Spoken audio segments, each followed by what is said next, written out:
nag-start na maglagay ng Christmas tree. So itong mga support ng SM na ganito na napakaganda. Sabi ko first time ko lang makakita na may truck na design. Kaya kasi ko sana sa baba. And napakaganda rin. Siyempre, I'm sure ma-appreciate ng mga taga-Cabanatuan. So, ang mall kasi nagiging part, ma'am, siya ng local tourism dito ba? Yes. Talagang isa sa mga pinupuntahan nito. Yung pong local government naman natin, ma'am, nakikipag-ugnayan ba dito? Kayo sa kanila o sila sa inyo para sa promotion ng tourism? Ang SM napaka-active actually.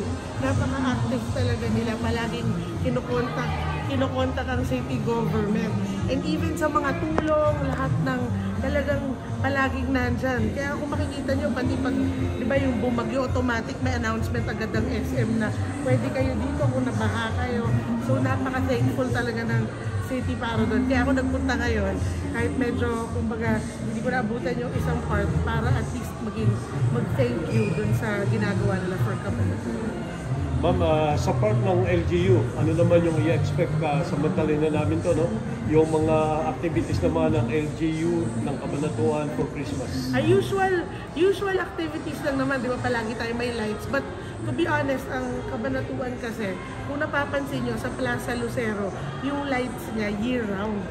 Hindi kasi ako masyadong sa pag-Christmas, kasi syempre ang SM, they have the budget. But yung city government of Cabanatuan, may budget rin. But ang gusto ko yung budget para year-round. Kung nakapapansin nyo ba yung ilaw, kahit hindi Christmas, bagay pa rin siya. Kaya pa rin. May certain parts lang, let's say yung Christmas tree, yung ganyan, na pang-Christmas. But otherwise, pwede siyang buong taon nandun. Kasi yung Plaza Lucero, which is managed by the city government, yun talaga yung ginagawa, talagang mine-maintain talaga yun. Para kahit hindi Christmas, meron pa rin pang mga entertainment ng mga bata. Ma'am, bare months naman baka kahit hindi official pa, pero para sa amin yung message nyo sa ating mga taga-Cabanatuan. Christmas message na ganun. Christmas message. Actually, sobrang aga pa. But advance, Merry Christmas sa lahat ng mga taga-Cabanatuan. Actually, buong Nueva Ecija. Itong mga panahon talaga na to, mas madami ka nakikita tao sa mall. Kanina, meron daw sa Palay, mga tiga-Palaya naman, mga estudyante nasa SM City.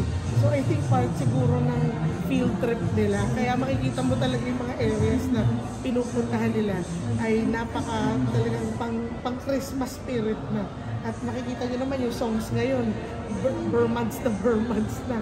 Kaya nakakatuwa talaga na sineselebrate na yung Christmas early. I think it's such a Filipino thing na maaga pa lang sineselebrate mo. But that's a nice thing about it. Yun yung nagdi-differentiate talaga sa atin sa ibang mga bansa na ang Pilipino, basta ng-September, magtatayo na agad ng Christmas tree. Which is such a nice thing. So, Merry Christmas and Happy New Year advance sa ating mga kababayan. Thank you. Yes, thank you. Salamat.